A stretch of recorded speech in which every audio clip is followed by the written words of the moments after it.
Wanita itu mendongak. Ada mayat yang tergantung di langit. Tidak hanya itu, tempat mayat itu digantung. Itu tergantung di depan gerbang kantor polisi Korea Selatan. Ini jelas merupakan tamparan di wajah polisi Korea Selatan.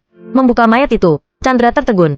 Ada apa? Apakah ini saudaramu? Chandra menggelengkan kepalanya, menyatakan bahwa dia tidak mengenalnya. Sekelompok dokter forensik datang untuk memeriksa. Chandra memandangi mayat itu. Orang ini sebenarnya dibunuh oleh Chandra tadi malam. Mengapa mayatnya muncul di kantor polisi keesokan harinya? Ngomong-ngomong, Chandra baru naik jabatan kemarin. Untuk merayakan kenaikan jabatan Chandra, Paman Ma dan yang lainnya bersenang-senang di karaoke. Mereka juga menyiapkan hadiah untuk Chandra. Sandi segera memakainya untuk Chandra. Setelah selesai, Chandra bersiap-siap untuk pulang dengan mobil. Tapi sopir tidak membawanya pulang. Terlihat mereka tiba di sebuah tempat. Samuel mengambil pisau besar berukuran 3 cm dan ingin membunuh Chandra. Tapi Samuel sama sekali bukan lawan Chandra. Sebaliknya, Chandra tidak sengaja membunuh Samuel. Chandra pada awalnya ingin memanggil polisi.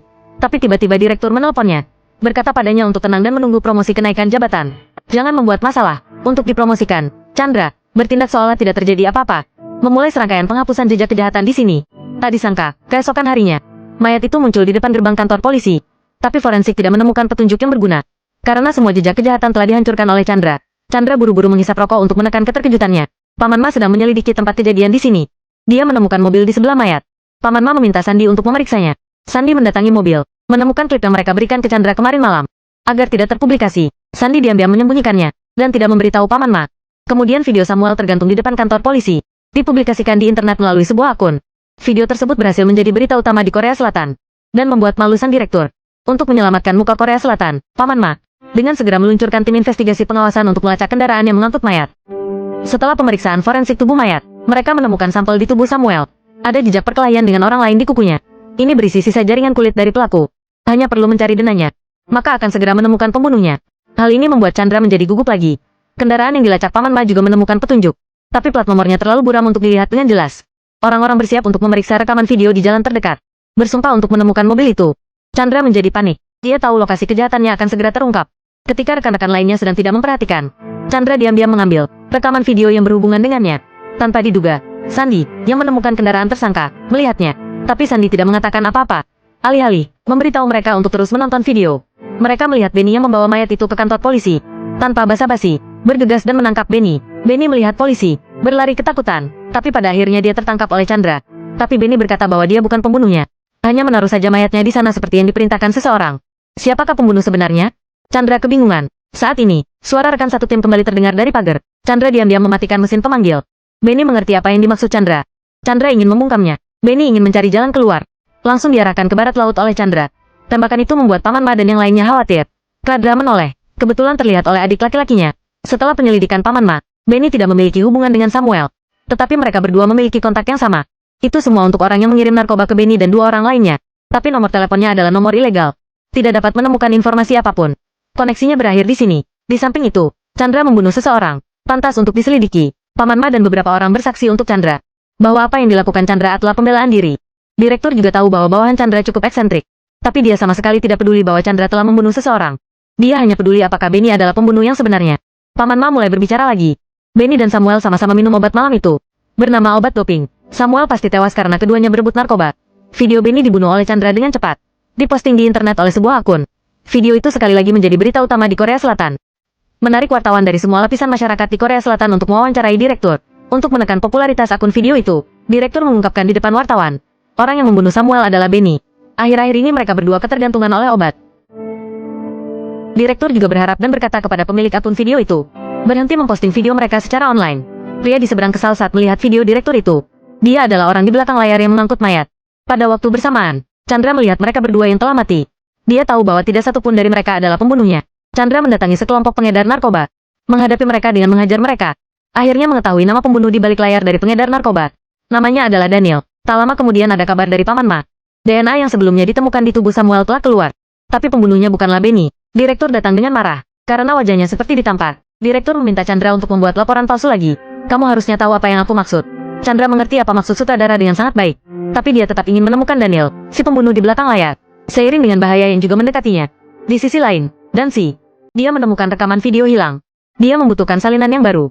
Setelah memeriksa rekaman video, dia menemukan bahwa mobil tersangka adalah mobil yang sama dengan mobil ketika mereka mengiring Chandra waktu itu. Sandi menemui Chandra dan memberikan kedua barang kepada Chandra. Sandi ingin membujuk Chandra untuk menyerahkan diri. Dia pergi setelah berbicara, apakah ini akhir dari masalah ini? Tapi ternyata tidak. Chandra yang mencari Daniel dengan susah payah. Sekarang menemukan petunjuk. Dia datang ke rumah Daniel. Tapi Daniel tidak ada di rumah. Chandra melihat serangkaian tempat kejadian tergantung di dinding. Ada juga beberapa hal yang ditandai di kalender yang tampaknya penting. Chandra meminta Paman Ma untuk memeriksanya. Setelah penyelidikan Paman Ma, Chandra tertegun. Kalender menunjukkan, ada kasus pembunuhan lebih dari 10 tahun yang lalu. Lebih dari 10 orang tewas di sini. Direktur pada waktu itu masih pemimpin biasa. Mereka terlambat untuk menangkap si pembunuh. Tidak dapat menahan tekanan atasan. Mereka menangkap orang penyandang disabilitas secara acak sebagai pembunuhnya. Kasus akhirnya ditutup. Orang penyandang disabilitas dianggap sebagai pembunuhnya. Orang penyandang disabilitas tersebut adalah ayah Daniel saat masih kecil. Chandra tahu Daniela yang kembali untuk membalas dendam. Mayat digantung di depan kantor polisi Korea Selatan. Apakah kamu tahu apa artinya ini? Ini berarti tamparan lain di wajah polisi Korea Selatan. Setelah berhari-hari mencari, polisi tidak menemukan pembunuhnya. Direktur menjadi sangat malu. Dan yang lebih memalukan, polisi tidak bisa menangkap si pembunuh. Pembunuhnya tidak ingin bermain dengan polisi lagi. Namanya Daniel. Daniel menyerahkan dirinya ke kantor polisi hari ini. Dan mengatakan bahwa dia adalah pembunuh yang menggantung mayat di gerbang kantor polisi mereka. Polisi tertegun. Paman Ma juga tercengang. Daniel dibawa ke ruang interogasi. Daniel meminta untuk melihat Chandra sendirian. Juga diminta mematikan pengeras suara di luar. Orang-orang di luar tidak bisa mendengarkan percakapan mereka. Daniel awalnya hanya ingin dengan sederhana membunuh polisi yang menjebak dan membunuh ayahnya satu persatu. Tak disangka, si pembunuh dibunuh oleh Chandra. Semuanya menjadi rumit. Sekarang semua asisten Daniel dibunuh oleh Chandra. Dia meminta Chandra untuk membantunya membunuh direktur mereka. Chandra tidak mau. Jika tidak mau, maka hanya bisa membiarkan Daniel melakukannya sendiri. Dan kesaksian Daniel tidak cukup untuk membuktikan bahwa dialah pembunuhnya. Menunggu polisi dengan patuh melepaskannya. Setelah beberapa jam, Chandra meletakkan sertifikat senjatanya. Dia akan menyerahkan dirinya kepada direktur. Tapi, bawahannya memberitahu Chandra. Direktur tidak ada di rumah. Pergi ke ruang pemeriksaan untuk memeriksa. Daniel juga telah dibebaskan.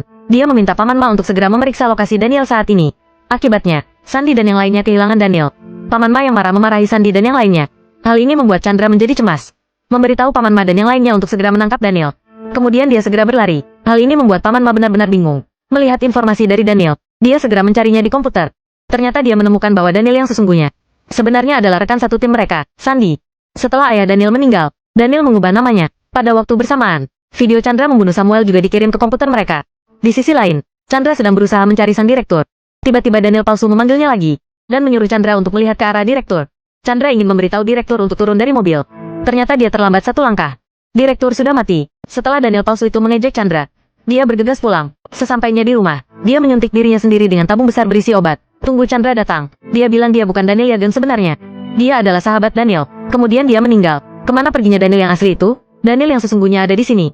Dia diajak keluar oleh Paman Ma untuk bertemu sendirian. Paman Ma ingin menelepon memanggil Daniel untuk kembali. Daniel tidak mau. Paman Ma ditembak oleh Daniel. Paman Ma mati dengan mudah. Tunggu dulu. Nanti akan ada penjelasan di akhir video. Mengapa Paman Ma mati dengan mudah? Mari kita lewati untuk saat ini. Chandra menerima telepon dari Sandy. Sandy memamerkan bahwa dia adalah Daniel yang dia cari. Dan putranya kini berada di tangan Daniel. Chandra segera menemui dengan Daniel. Daniel tidak menyakiti putranya. Putranya sedang bermain ponsel di dalam mobil.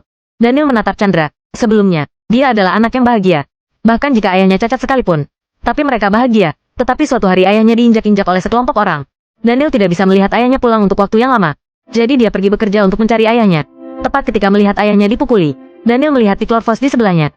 Menaruh diklorfos ke dalam minuman mereka. Setelah mereka meminumnya, semua orang terpaku. Sang ayah kebetulan melihat putranya memegang diklorfos di tangan.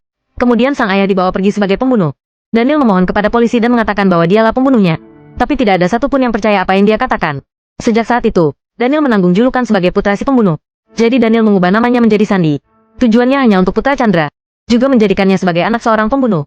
Chandra tidak membunuh Daniel, melepaskan beberapa tembakan ke langit. Dia membiarkan polisi menangkapnya. Nyatanya, Chandra tahu, Daniel dan ayahnya bukanlah orang jahat. Tapi Chandra juga memilih akhir yang seharusnya. Daniel tidak bisa mencapai tujuannya. Dia bunuh diri langsung di depan polisi. Setelah selesai menonton film ini, adegan tersedia adalah Paman Ma. Saniel sama sekali bukan tandingan Paman Ma. Tapi Paman Ma tidak tega menahan Daniel. Karena selama ini Paman Ma memperlakukannya seperti seorang ayah merawat anaknya. Tanpa diduga, Daniel melakukan serangan diam-diam. Mencuri senjata Paman Ma, berbalik dan menembak Paman Ma. Bagaimana dia bisa begitu kejam? Jika kalian adalah Daniel, apakah kalian tega menembak Paman Ma? Daniel ingin balas dendam. Sebenarnya aku tidak tahan. Tapi dia telah membunuh Paman Ma. Membuat adegan ini sangat sedih. Kecuali hanya satu poin yang masuk akal. Yaitu Daniel yang mencoba merebut pacar Paman Ma. Lagi pula, pacar Paman Ma. Langsung saja bertanya kepada kalian. Siapapun yang melihat ini dan tidak bingung. Kalau tidak bingung, ketik saja di kolom komentar. Pasti semua orang tidak akan bingung.